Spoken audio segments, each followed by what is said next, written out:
Amigas y amigos, muy buenas tardes tengan todos ustedes. Los saluda con el afecto de siempre José Manuel Villalpando, aquí en una emisión más de su programa, La historia que quiero vivir, que transmitimos todos los sábados por la tarde a partir de las 5 en punto de las 17 horas en que está disponible este programa y todos los anteriores, por supuesto, a través de mi canal de YouTube, el canal de José Manuel Villalpando, donde ustedes pueden encontrar este y los anteriores programas. Siempre, todos los sábados, a partir de las 5 de la tarde, están disponibles los programas en esta red social, en esta vía de comunicación que es el YouTube, que nos ha permitido pues estar presentes todavía, seguir inclusive aumentando, incrementando el número de amigos que nos hacen el favor de seguirnos, de enviarnos valiosos comentarios. En fin, gracias amigas y amigos, porque es a ustedes a quien se debe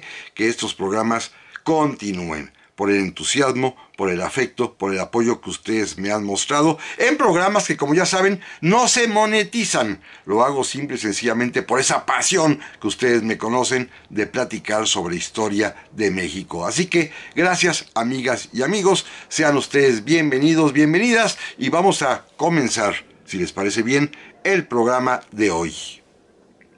Programa que será el último que dediquemos a la serie en que nos hemos referido a la evangelización franciscana en la Nueva España, en nuestro México, a lo que ha sido llamado la conquista espiritual. Hoy llegamos al final de esta serie, por supuesto, para continuar la semana próxima, si Dios lo permite, ya con otros temas, pero este es un capítulo especial, medular, importantísimo, porque se refiere a la utopía fallida, al fracaso estrepitoso de los franciscanos en México. ¿Qué es lo que sucedió? ¿Qué aconteció? Bueno, es lo que vamos a platicar en este episodio, el cual, de una vez lo quiero advertir a todos y a todos ustedes, tiene ciertos rasgos que probablemente puedan sonar un tanto cuanto contrarios a la Iglesia Católica, pero así fue la historia y así hay que tratarlo desde un punto de vista absolutamente objetivo. Vamos a hablar pues del fracaso franciscano, de cómo su utopía, la de crear una especie de catolicismo a partir de las comunidades originarias, como si fuese la iglesia primitiva de allá, de los tiempos de la persecución romana, ellos quisieron traer aquí a México ese ejemplo, un tanto cuanto inspirado por las ideas de Erasmo de Rotterdam, y así de esta manera se propusieron evangelizar y además cristianizar y además también occidentalizar. El trabajo que hemos podido seguir a lo largo de los 4 episodios anteriores finalmente tendrá como corolario el fracaso, la derrota de los franciscanos. Miren, los franciscanos ellos mismos reconocieron que tuvieron una especie de edad de oro, una época de oro, una época dorada en sus misiones evangelizadoras en la Nueva España, que correrían durante 30 años, 3 décadas más o menos, de esta especie de idílica, bucólica edad dorada franciscana, cuando pudieron desplegar a todo lo que ellos quisieron, su ideal de cómo evangelizar, de cómo cristianizar, de cómo occidentalizar. Esto sucedería entre los años de 1523 y 24, que ya sabemos es cuando llegan los primeros misioneros franciscanos, y hasta el año de 1554-55, cuando arribe a México el segundo arzobispo designado por Roma, y que fue, esta vez, un dominico, Fray Alonso de Montúfar. Durante los 30 años anteriores, en buena medida gracias al impulso, primero, de la autoridad española encarnada por Carlos V el emperador, después por el propio Fray Juan de Zumárraga, el primer obispo y arzobispo de México, franciscano, y finalmente después de su muerte unos cuantos años más, en los que todavía pudieron continuar sin tener oposición su labor misionera, 30 años más o menos, decía yo hace un momento, los franciscanos pudieron desarrollar a lo que pudieron, a sus capacidades, su gran utopía, la de revivir las comunidades primitivas cristianas, ahora con las comunidades originarias de México. Pero, llegó el segundo arzobispo, Fray Alonso de Montúfar, un dominico, y con él se van a acabar todas las expectativas y él será el que les infrinja la más terrible derrota a los franciscanos por pleitos propios, por problemas propios internos de la Iglesia y por las diferencias sustanciales que había que imprimir, según Montúfar, a la evangelización distintas de cómo había sido el método franciscano. Pero vamos por partes.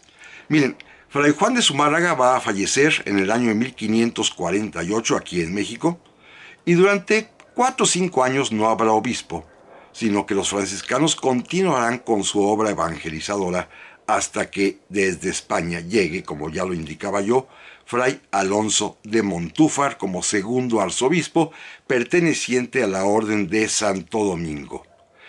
Y esto es bien importante, lo mandaron específicamente como una especie de antídoto para contrariar, para contradecir todo lo que habían hecho los franciscanos. Porque, y esto es muy importante en el contexto histórico mundial, los franciscanos y los dominicos tenían viejas disputas, viejas peleas, antiguos conflictos. No sé, yo espero que sí, si muchos de ustedes habrán leído aquella obra literaria magnífica que se publicó allá por los años 80 del siglo anterior, de el gran escritor italiano Umberto Eco, llamada El nombre de la rosa. El nombre de la rosa. Que hasta una película con Sean Connery hay, y que es muy muy interesante porque narra el conflicto, digámoslo así, policíaco de un fraile que investiga un asesinato o una serie de homicidios en una abadía benedictina en Italia, allá en el siglo XIV, todavía en la Edad Media. Pero bueno, esa es la trama, pero el contexto de esa novela es el pleito que tienen los franciscanos con la Iglesia Católica y que es defendida por los dominicos. Los franciscanos porque están peleando por mantener vivo el ideal de su fundador, San Francisco de Asís, acerca de la pobreza, de la vida austera, de la humildad.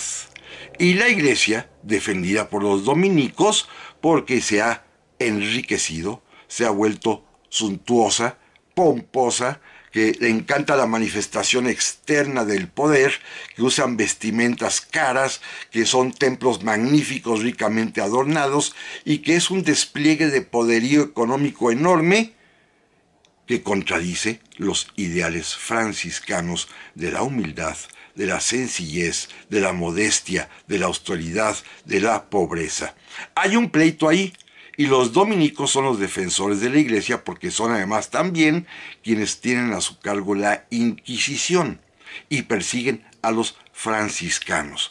Bueno, pareciera que este conflicto del siglo XIV, insisto, se trasladó a México, porque los pleitos entre dominicos y franciscanos serán los que finalmente resuelvan y diriman la controversia de cómo debe ser la evangelización, cómo debe ser el catolicismo en estas nuevas tierras americanas, particularmente en México, y el triunfo indudable de las ideas dominicas sobre los franciscanos. ¿Qué sucedió? Bueno, sucedió que Fray Alonso de Montúfar viene con instrucciones precisas de ponerle fin a este intento, a esta utopía franciscana, porque en mucho, por las ideas de Erasmo de Rotterdam que influían en los franciscanos, fíjense bien lo que voy a señalar, en mucho se parecen a las herejías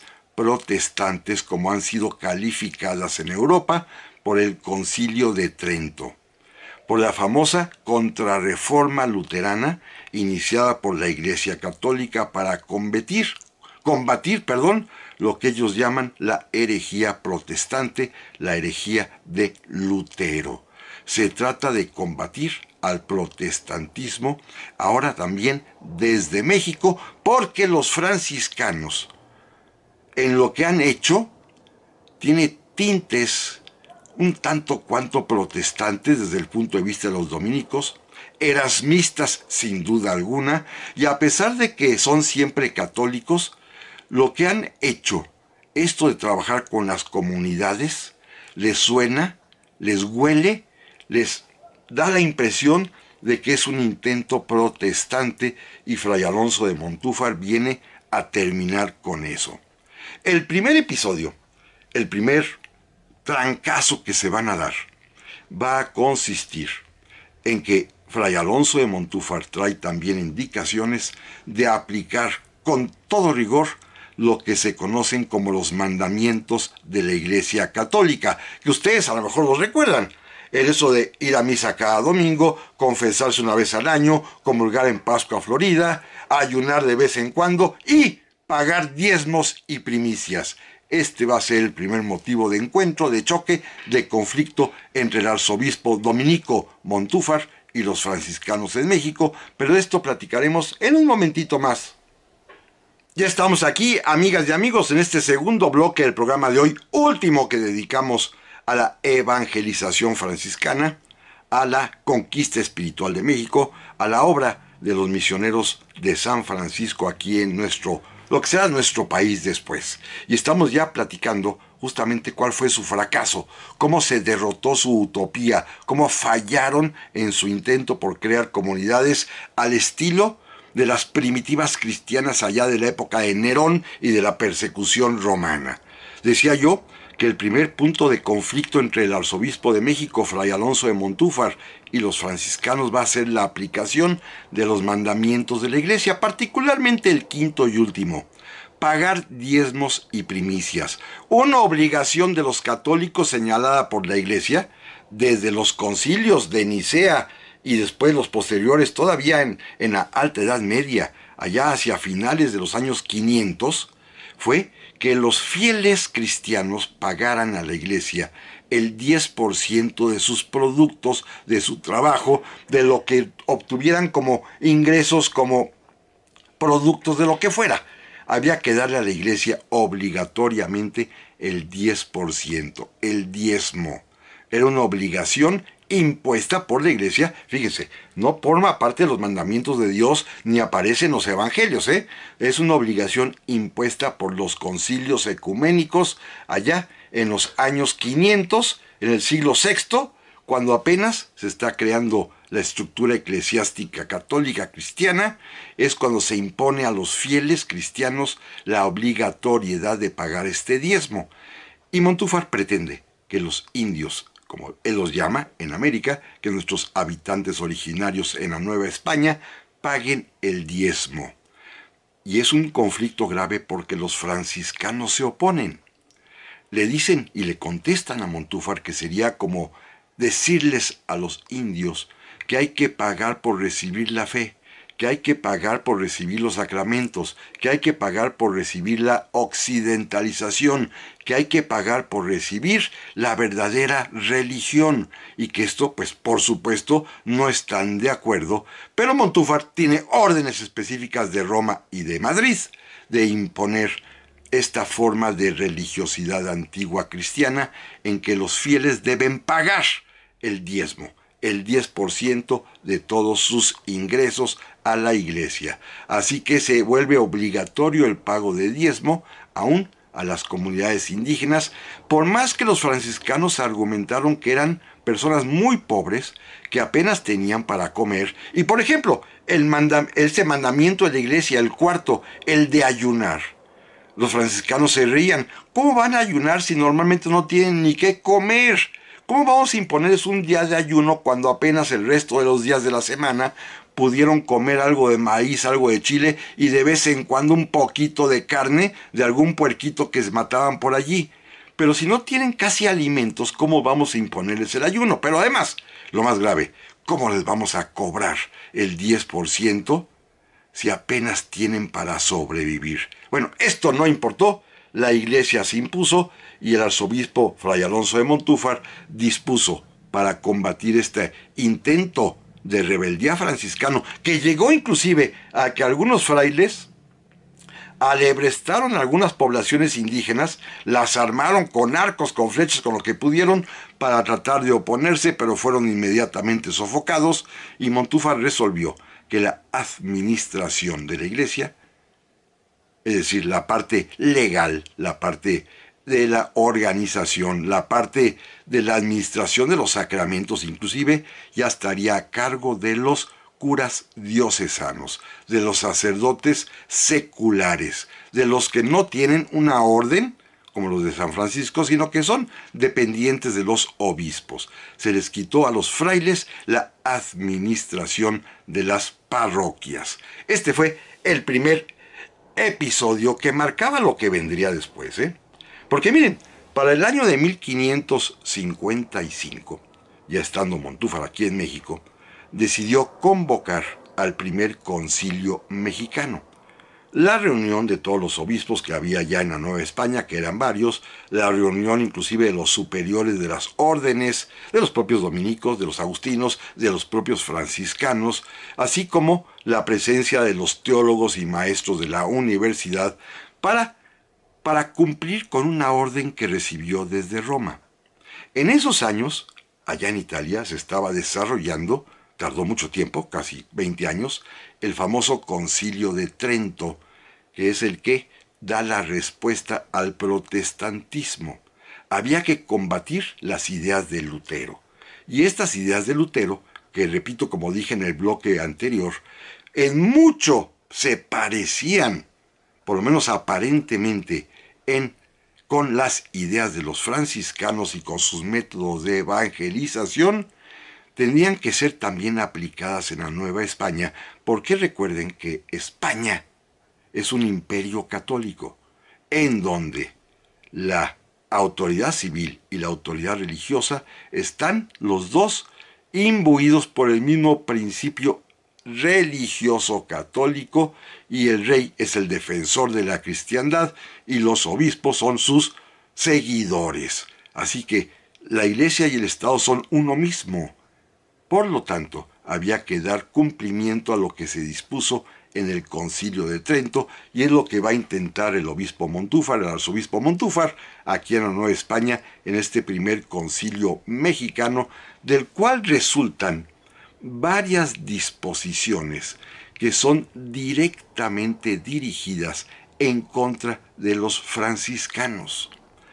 4 de ellas específicamente tienen por finalidad, a pesar de que el franciscano que estuvo en el concilio se opuso, por mayoría abrumadora, se impusieron para acabar con su manera, con su práctica de evangelizar.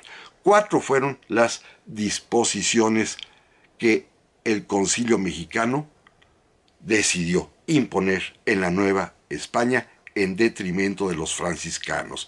Primera y bien importante, la religión católica requiere de la intermediación de la Iglesia, que es el vaso de comunicación entre los fieles y la divinidad. En la Iglesia católica, a diferencia de las iglesias protestantes, los fieles, las personas comunes y corrientes, no pueden comunicarse directamente con Dios, salvo en la oración, en el rezo, en el rosario, por ejemplo, pero no pueden entablar comunicación directa con Dios. Se requiere la intermediación. Para, por ejemplo, perdonar un pecado, no basta con pedirle perdón a Dios. Se requiere de un sacerdote que haga la vez de intermediario para que él en nombre de Dios perdone. Para recibir la Eucaristía no basta con, en un acto de recogimiento, por ejemplo, familiar, se consagre el pan, sino que se requiere sea el pan consagrado, la hostia, y además administrada por un sacerdote. Es decir, se requiere la presencia de los ministros de la Iglesia, de los sacerdotes, para poder establecer la comunicación con Dios. Y los franciscanos habían opinado distinto.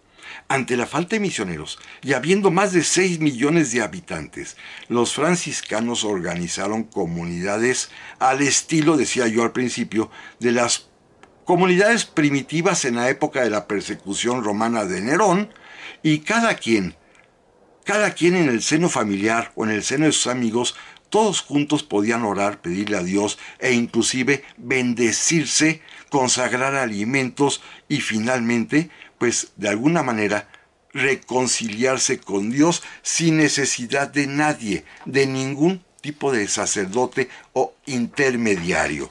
Pero el Concilio Mexicano decidió que era indispensable la presencia de esta intermediación. Por lo tanto, se ordenó que estas comunidades primitivas no podían operar directamente, sino que requerían la presencia de un sacerdote. Un intento interesante. Un franciscano, Fray Jacobo Daciano, del cual ya platicamos hace algunas semanas, que era de origen danés y de la Casa Real de Dinamarca, propuso entonces que se pudieran ordenar como sacerdotes a indígenas que estuviesen ya educados y preparados. Uy, esto fue un escándalo. Se dispuso que de ninguna manera los indios no pueden ser sacerdotes. No podían ser por su carácter de ignorantes y de neófitos en la fe. Así que el intento franciscano por mantener vivas estas comunidades originarias, cristianas, pero con una comunicación directa con Dios, fracasó porque se impidió que hubiese sacerdotes de origen indígena, que los habitantes originarios no podían alcanzar el sacerdocio. Segundo punto bien importante también. Los protestantes leen la Biblia, por lo tanto los católicos se prohibió terminantemente leer directamente e interpretar, sobre todo, la Sagrada Escritura y mucho menos los Evangelios. La única interpretación válida es la que dan los obispos, los que da el magisterio de la Iglesia Católica, la opinión autorizada por la Iglesia. Las personas comunes y corrientes no podíamos leer los evangelios y mucho menos interpretarlos. Por lo tanto, se mandó recoger las muy distintas versiones de los evangelios que ya platicábamos la semana anterior, que se imprimieron en náhuatl, en maya, en otomí, en purépecha, porque esto no podía ser de la lectura directa de los habitantes originarios. Las personas, los indios, ni nadie más puede leer directamente los evangelios. Pero de esto platicaremos, amigas y amigos, en un momento más. Ya estamos aquí, amigas y amigos, para el tercer bloque de este programa, último que dedicamos a la saga de la evangelización franciscana en México, a la conquista espiritual, y que pues nos obliga a recordar todo lo que sucedió hace 500 años y un poquito menos acerca del destino de la fallida utopía, del sueño perdido, del fracaso de los franciscanos, como hemos estado platicando ya en este episodio. Decía yo hace un momento que el primer concilio mexicano va a tomar varias y diversas medidas en contra de los franciscanos por pensar, por creer, porque la impresión general era que parecían protestantes o erasmistas al menos.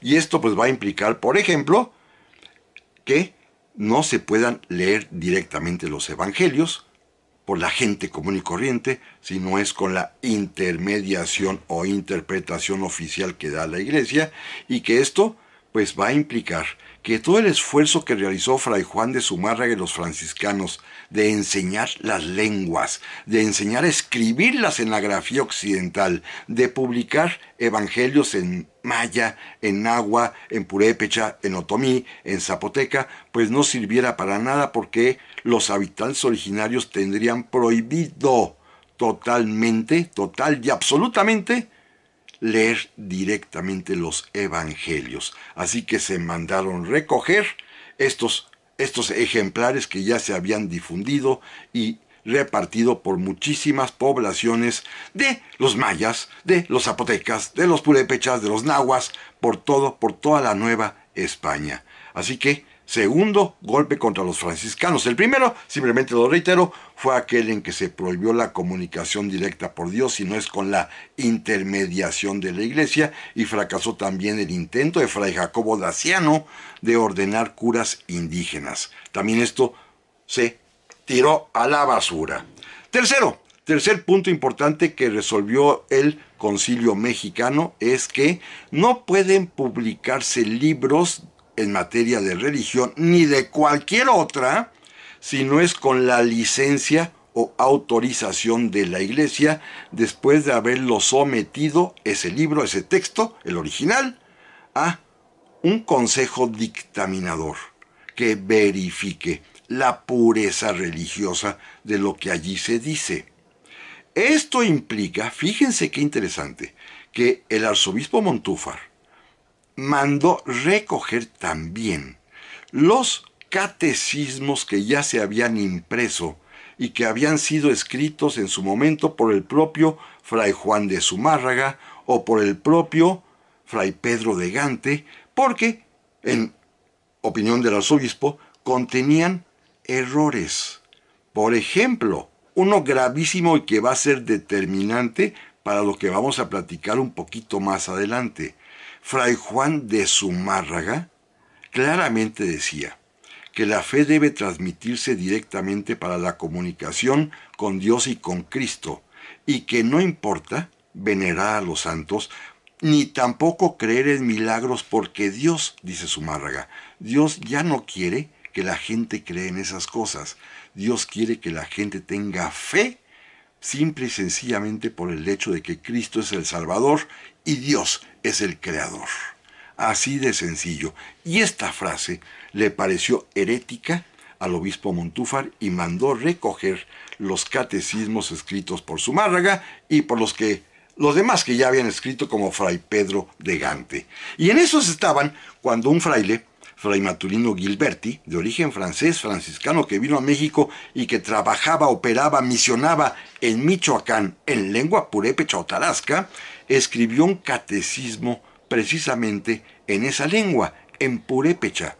Bueno, fue todo un alboroto en ese momento porque no le dieron la licencia, casi lo meten a la cárcel y se armó un pleito gigantesco con Fray Matulino Gilberti por querer publicar un catecismo en lengua purépecha y en el cual además también sostenía que no debía creerse en falsos milagros ni en imágenes, porque eso era idolatría. Esto anticipa lo que vendrá después, pero no me adelanto. Y el cuarto y último punto que también dispuso el Concilio Mexicano es que no deberían difundirse las antiguas idolatrías o supercherías indígenas, que había que acabar con todo vestigio de la civilización antigua, y por lo tanto, como 3 frailes franciscanos habían escrito obras de historia prehispánica, de cómo era la vida antes de la llegada de los españoles, y estos frailes, más lo que había sucedido con la conquista y con la propia evangelización franciscana, estos frailes fueron acusados.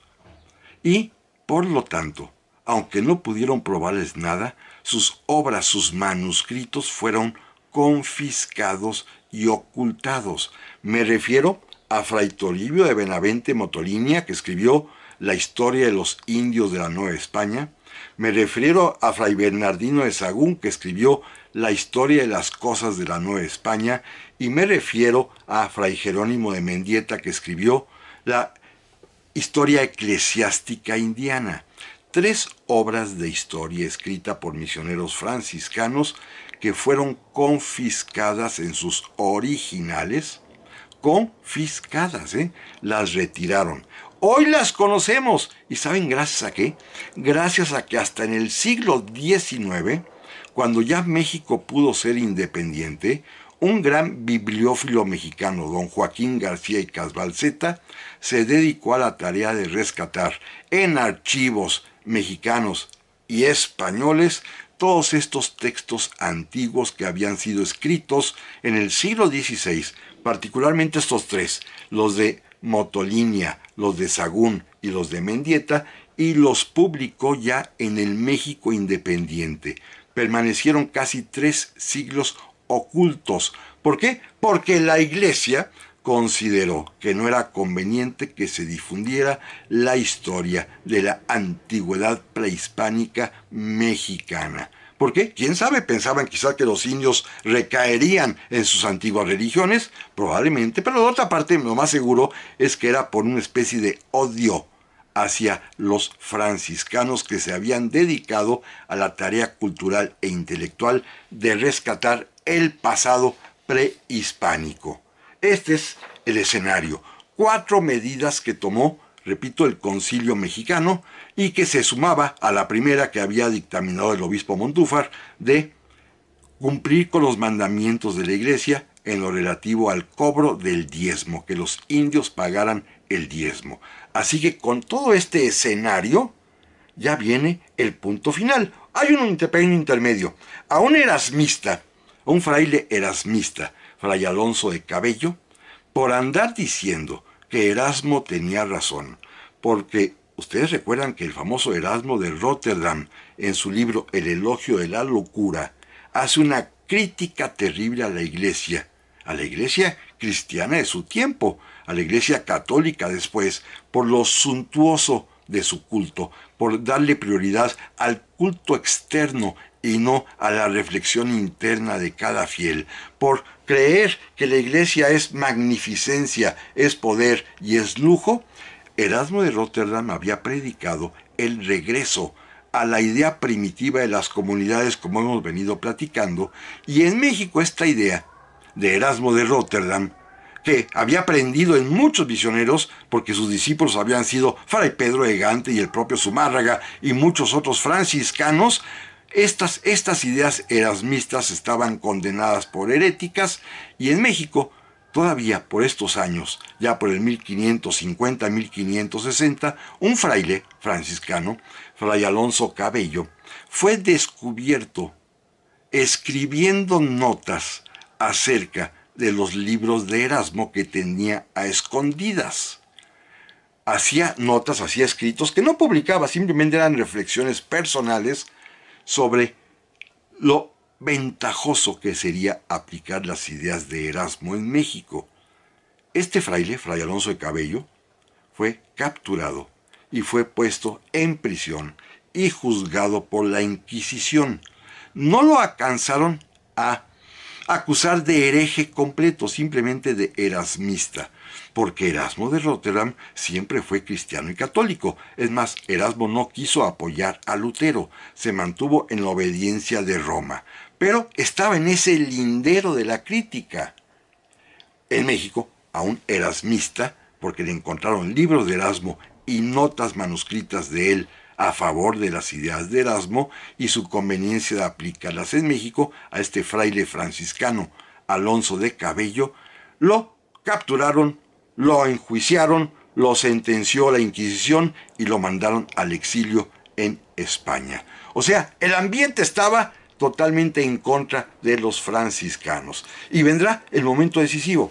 El momento decisivo es cuando Fray Alonso de Montúfar, y aquí es cuando advierto que puede haber algún punto pues que lastime alguna sensibilidad, cuando Fray Alonso de Montúfar, según está bien probado documentalmente, crea la Virgen de Guadalupe. Cuando aparece el cuadro, el ayate, en la capilla que existía en el Tepeyac, en el antiguo sitial del templo indígena Tonantzin, la madre de los dioses, cuando aparece la Virgen, Fray Alonso de Montúfar decide que este es el momento adecuado para difundir una religiosidad católica distinta y contraria a los de los franciscanos. La Virgen de Guadalupe será el adalid mexicano de la contrarreforma para acabar con el protestantismo, con el erasmismo y con cualquier otro tipo de religiosidad distinta a la católica guadalupana. Pero volvemos en un momento más. Ya estamos aquí, amigas y amigos, para el cuarto y último bloque de este programa. Último, además, programa que dedicamos a los franciscanos y su misión evangelizadora a través de sus métodos muy particulares que dieron origen a lo que se llama la conquista espiritual y que terminarán estrepitosamente en un fracaso, porque se les van a considerar como algo así erasmistas o cercanos a los luteranos, un tanto cuanto protestantes, simplemente porque trataron de aplicar principios derivados de las comunidades originarias cristianas que sufrieron la persecución en Roma por Nerón y otros emperadores y que habían sido rescatadas en su tradición y en defensa de la sencillez, de la humildad, de la pobreza, tanto primero por San Francisco de Asís y después por Erasmo de Róterdam. Ideas que habían tratado de aplicar en la Nueva España, pero que no son del agrado ni de la autoridad eclesiástica en Roma, ni de la autoridad eclesiástica en México, ni tampoco ya del nuevo rey de España, Felipe II, que se quiere convertir en un adalid defensor del catolicismo tradicional en contra de las acechanzas protestantes de Lutero, de Calvino y de los demás reformadores religiosos. Estamos ya en el punto medular. ¿Cómo finalmente va a derrotarse el ideal franciscano? A través de la Virgen de Guadalupe, así tal cual. Miren, está bien comprobado y bien demostrado, y les quiero presentar un libro importante que vale la pena que conozcan.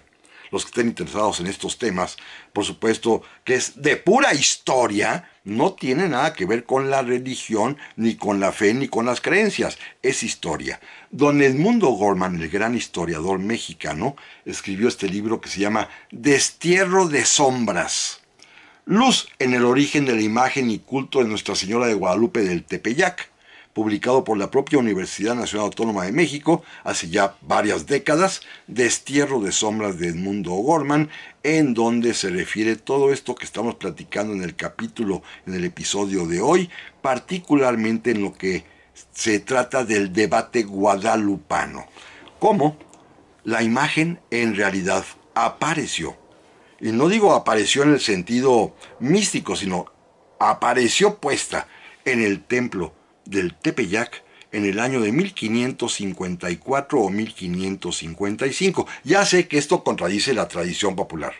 Estoy hablando simple y sencillamente de los documentos históricos. Porque llama la atención que en el primer concilio mexicano, del cual hemos hecho referencia, entre todas las medidas tomadas, el concilio mexicano decidió invocar la protección para todo México, fíjense bien, de San José. Y no hablaron ni una sola palabra de la Virgen de Guadalupe. Hasta septiembre de 1555, el arzobispo Montúfar en catedral da un sermón hablando de la Virgen de Guadalupe, que dice que recién ha aparecido en el Tepeyac y que ya comenzó a obrar milagros. Esto va a despertar una inquietud enorme, porque de pronto se le va a atribuir a una imagen, la que está en el Tepeyac, esta facultad de provocar, de crear, de hacer milagros. Y se va a despertar una fe inmensa que va a unir, eso sí hay que decirlo, a todos, a indios con españoles, a criollos, mestizos, castas, todos se van a sentir bocados a la fe guadalupana, porque la Virgen de Guadalupe, y según el texto de Nican Mopogua, que también se escribe por esos días, se convierte en la madre de los mexicanos cuando dice, ¿qué no estoy yo aquí que soy tu madre? Es decir, es perfectamente bien planeado y organizado todo el movimiento aparicionista, en términos históricos, insisto. Bueno, los franciscanos no se quedan callados. El sermón de Fray Alonso de Montúfar es el día 5 o 6 de septiembre de 1555 y 3 días después, el día 8 de septiembre de ese mismo año de 1555, el provincial de los franciscanos en el templo de San Francisco le responde al arzobispo diciendo que Dios no ha querido que haya imágenes, que esa imagen que está allí en el Tepeyac, que acaba de ser colocada y que fue pintada por el indio Marcos, hay una denuncia clarísima de quién fue el autor, tiene como finalidad volver a las antiguas idolatrías y evitarles a los habitantes originarios la fe directa en Dios, la reflexión de la cristiandad, sino ya confiarse al amparo de una imagen supuestamente sobrenatural. Hay una respuesta pues contundente de los franciscanos, pero fue fallida por completo, porque ya nadie les hizo caso. De veras, es un movimiento natural y espontáneo que crece de manera multiplicada, la fe guadalupana.